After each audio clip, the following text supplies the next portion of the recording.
ଏ ହେଉଛି ମା ତାରିଣୀଙ୍କ ମନ୍ଦିର। ମନ୍ଦିରଟି କଟକ ଜିଲ୍ଲାର ବିରବାଟି ଗ୍ରାମରେ ଅବସ୍ଥିତ। ଏ ହେଉଛି ମାଆଙ୍କର ମୁଖ୍ୟ ପ୍ରବେଶ ଦ୍ୱାର।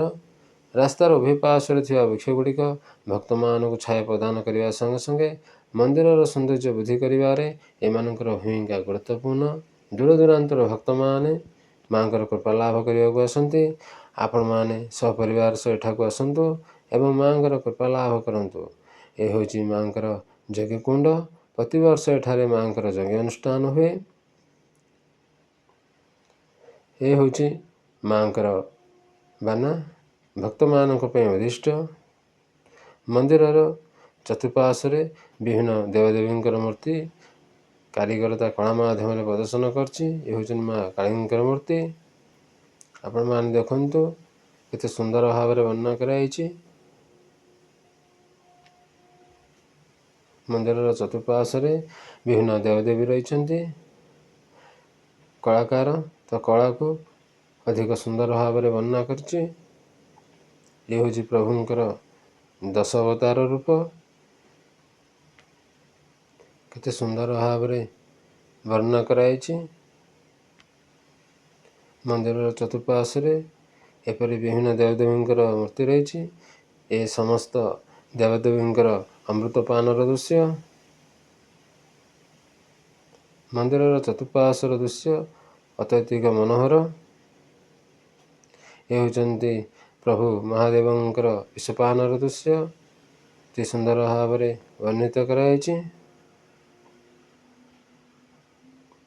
ଏ ହେଉଛି ସମୁଦ୍ର ମଥନର ଦୃଶ୍ୟ। ଅଧିକ ସୁନ୍ଦର ଭାବରେ ବର୍ଣ୍ଣନା କରାଯାଇଛି।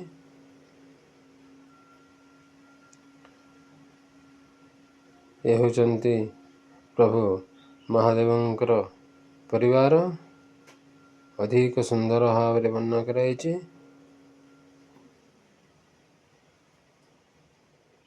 ଏହି ମା ଦୁର୍ଗାଙ୍କର ମୂର୍ତ୍ତି। ମନ୍ଦିରର ଚତୁଃପାର୍ଶ୍ୱରେ ବିଭିନ୍ନ ଦେବଦେବୀଙ୍କର ମୂର୍ତ୍ତିକୁ ଅଧିକ ସୁନ୍ଦର ଭାବରେ ପ୍ରଦର୍ଶନ କରାଯାଇଛି। ଏ ଶୁମ୍ଭ ନିଶୁମ୍ଭଙ୍କର ବଧର ଦୃଶ୍ୟ। ମାଆଙ୍କର ଅନେକ ରୂପ ରହିଛି। ଏ ମା ମହିଷାସୁର ବଧ କରିବାର ଦୃଶ୍ୟ।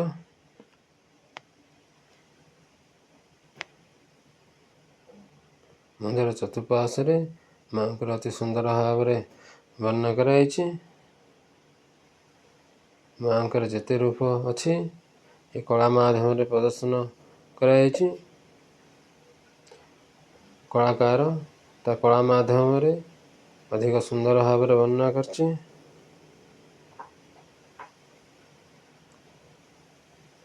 ଏ ଦେଖନ୍ତୁ ମନ୍ଦିର ଚତୁଃପାର୍ଶ୍ୱରେ ବିଭିନ୍ନ ଦେବାଦେବୀ କିପରି ଶୋଭା ପାଉଛନ୍ତି।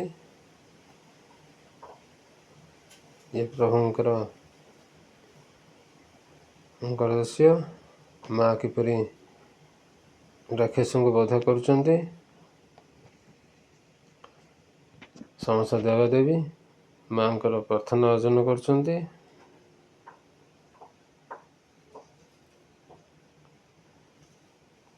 ଏ ହେଉଛନ୍ତି ପ୍ରଭୁ ମହାଦେବ ଏବଂ ବିଷ୍ଣୁ।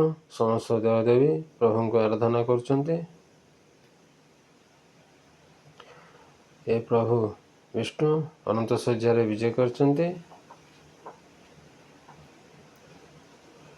ଇଏ ହେଉଛି ମନ୍ଦିରର ଭିତର ଦୃଶ୍ୟ। ଆପଣମାନେ ମାଆଙ୍କୁ ଦର୍ଶନ କରିପାରୁଥିବେ।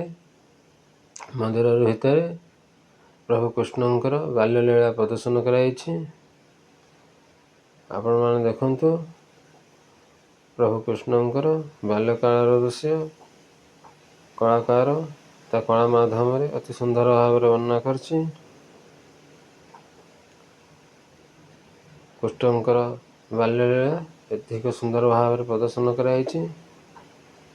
ଆପଣମାନେ ଦେଖନ୍ତୁ ପ୍ରଭୁଙ୍କର ଲହୁଣୀ ଚୋରର ବର୍ଣ୍ଣନା କରାଯାଇଛି। ଏ ଦେଖନ୍ତୁ ପ୍ରଭୁଙ୍କର ଆଣ୍ଠୁଆ ଗୋପାଳ ଦୃଶ୍ୟ। ମନ୍ଦିର ଚତୁଃପାର୍ଶ୍ୱରେ ଏପରି ବିଭିନ୍ନ ଦେବଦେବୀ ରହିଛନ୍ତି। ଏ ଦେଖନ୍ତୁ ପ୍ରଭୁଙ୍କର ଅତ୍ୟଧିକ ମନୋହର ବେଶ।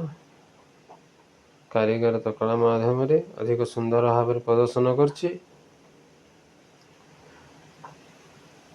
ପ୍ରଭୁଙ୍କର ବାଲ୍ୟକାଳର ଦୃଶ୍ୟ କଳାକାର ତ କଳା ମାଧ୍ୟମରେ ପ୍ରଦର୍ଶନ କରିଛି। ମନ୍ଦିର ଚତୁଃପାର୍ଶ୍ୱରେ ଦେବାଦେବୀଙ୍କୁ କଳାକାର ତ କଳା ମାଧ୍ୟମରେ ଅଧିକ ସୁନ୍ଦର ଭାବରେ ବର୍ଣ୍ଣିତ କରିଛି। ଆପଣମାନେ ଦେଖୁଥିବେ ମନ୍ଦିର ଚତୁଃପାର୍ଶ୍ୱର ଦୃଶ୍ୟ କେତେ ସୁନ୍ଦର ମନୋହର। ଇଏ ପ୍ରଭୁ ରାଧାକୃଷ୍ଣଙ୍କର ଗୋପଲୀଳାର ଦୃଶ୍ୟ।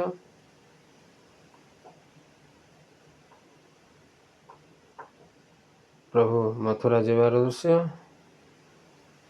ପ୍ରଭୁଙ୍କର ଅନନ୍ତ ଶଯ୍ୟାର ଦୃଶ୍ୟ। ଭକ୍ତ ଅର୍କୁଟ କିପରି ପ୍ରଭୁଙ୍କର ଦର୍ଶନ କରୁଛି। ଏ ପ୍ରଭୁଙ୍କର କଂସ ବଧର ଦୃଶ୍ୟ।